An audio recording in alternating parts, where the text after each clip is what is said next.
This is VOA News. Via remote, I'm Marissa Melton. Officials in the U.S. state of Georgia on Sunday rebuffed U.S. Republican President Donald Trump's contention that Democratic challenger Joe Biden fraudulently won the southern U.S. state, declaring that the president-elect's claim to Georgia's 16 electoral votes would stand.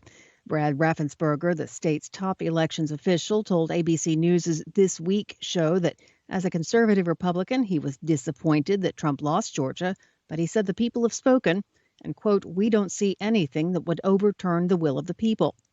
Trump on Saturday asked the state's Republican Governor Brian Kemp to call a special session of the state legislature to overturn the vote there and award Trump the state's electors, which alone would not be enough to upend Biden's unofficial 306 to 232 advantage in the Electoral College, which determines the outcome of U.S. presidential elections. Governor Kemp denied the president's request.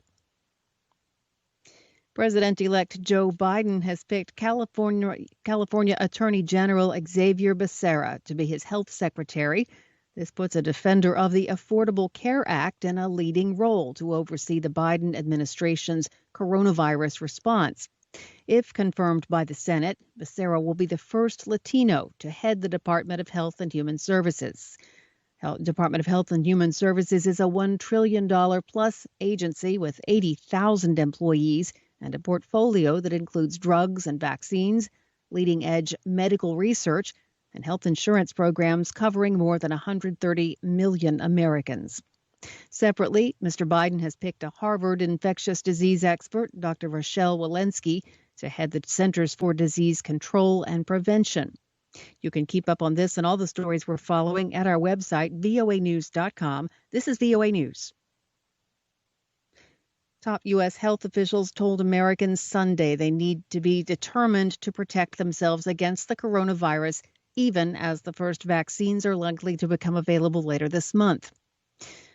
Health and Human Services Secretary Alex Azar told the Fox News Sunday show, quote, "we need people to renew their commitment. Please wear a mask."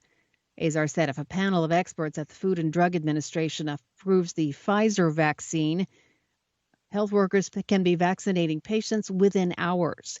U.S. authorities have decided that medical and emergency workers, as well as employees and residents of nursing homes, are at the highest risk of contracting the infection and will thus be the first in line to be inoculated. Azar said that 30 million to 40 million doses of the vaccine will be available by the end of the year, with millions more doses to be manufactured in the first half of 2021. The British government will be the first country to roll out the Pfizer-BioNTech coronavirus vaccine. It's the first Western nation to do so. The National Health Service says the first doses will be distributed to healthcare workers in Britons over the age of 80 starting on Tuesday. Roughly 800,000 doses are expected to be administered during the first week. Pfizer and BioNTech could receive U.S. approval later this month, and China is also gearing up to introduce a huge coronavirus vaccine initiative. U.S. President Donald Trump's outgoing administration is set to approve a controversial land swap later this month that would give Rio Tinto Limited and partners more than 9.7 square kilometers to build an Arizona copper mine, even though the project would destroy religious and cultural sites sacred to Native Americans. Tribal leaders and other critics allege that the United States government is fast-tracking the environmental review process before Trump is replaced by President-elect Joe Biden next month. Those are charges the government and Rio Tinto deny. The land swap outlined in U.S. government documents reflects the tension between the increasing global attention on the rights of indigenous peoples and the need to boost metals production to power electric vehicles and reduce global carbon emissions.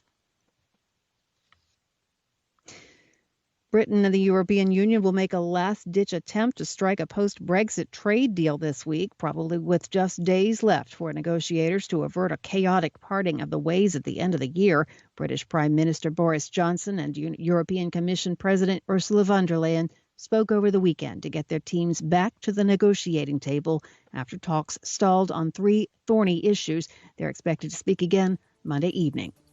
Via remote, I'm Marissa Melton. From Washington, this is VOA News.